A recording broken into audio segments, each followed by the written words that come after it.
உலக அமைதிக்கான அறைகூவல், வளைகுடா பதற்றமும் தமிழ்நாட்டின் குரலும். தென்காசி அணுமின் நிலையங்கள் போன்ற அதிமுக்கிய கட்டமைப்புகள் மீது நடத்தப்படும் தாக்குதல்கள் பிராந்திய எல்லையை தாண்டி ஒட்டுமொத்த உலக பாதுகாப்பிற்கே பெரும் அச்சுறுத்தலாக மாறி வருவதை உலக நாடுகள் கவலையோடு கவனித்து வருகின்றன. அதிர்ச்சியை ஏற்படுத்திய ட்ரோன் தாக்குதல். கடந்த மே 17 அன்று ஐக்கிய அரபு அமீரகத்தின் பரக்கா அணுமின் நிலைய பகுதியில் நடத்தப்பட்ட ட்ரோன் ஆளில்லா விமானம் தாக்குதல் உலகையே அதிர வைத்துள்ளது. போர் மற்றும் நவீன ஆயுத பயன்பாடுகள் என்பது வெறும் எல்லை பகுதி மோதலாக மட்டும் நின்றுவிடுவதில்லை.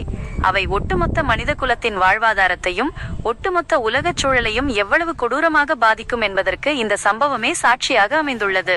முக்கிய எச்சரிக்கை: அணுமின் நிலையங்கள் போன்ற பாதுகாக்கப்பட்ட பகுதிகள் இலக்காக்கப்படும் போது அது உலகளாவிய சுற்றுச்சூழல் பேரழிவிற்கும் லட்சக்கணக்கான மக்களின் இடப்பெயர்வுக்கும் வழிவகுக்கும் என பாதுகாப்பு வல்லுநர்கள் எச்சரிக்கின்றனர். தமிழக மண்ணில் ஒலித்த அமைதி முழக்கம்.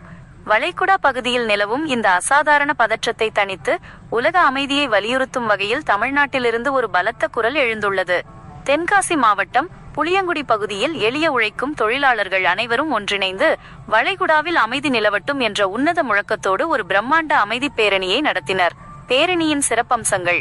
தலைமை: அபுதாபியிலிருந்து தாயகம் திரும்பியிருந்த சமூக ஆர்வலர்களான பெத்துராஜ் வெங்கடாஜலபதி, சுரேஷ் பாரதி, காளிராஜ் ஆகியோர் இந்த பேரணியை தலைமை தாங்கி நடத்தினர். பங்கேற்பு: புளியங்குடி மற்றும் அதன் சுற்றுவட்டார பகுதிகளை சேர்ந்த எளிய தொழிலாளர்கள், பொதுமக்கள் என பலதரப்பட்டோர் இதில் அணிவகுத்து நின்றனர். நோக்கம்: எல்லையை கடந்த வன்முறைகளுக்கு எதிராகவும் வளைகுடா நாட்டில் வாழும் லட்சக்கணக்கான புலம்பெயர் தொழிலாளர்களின் பாதுகாப்பை உறுதி செய்ய கோரியும் இந்த அமைதி பேரணி உணர்வு பூர்வமாக நடைபெற்றது.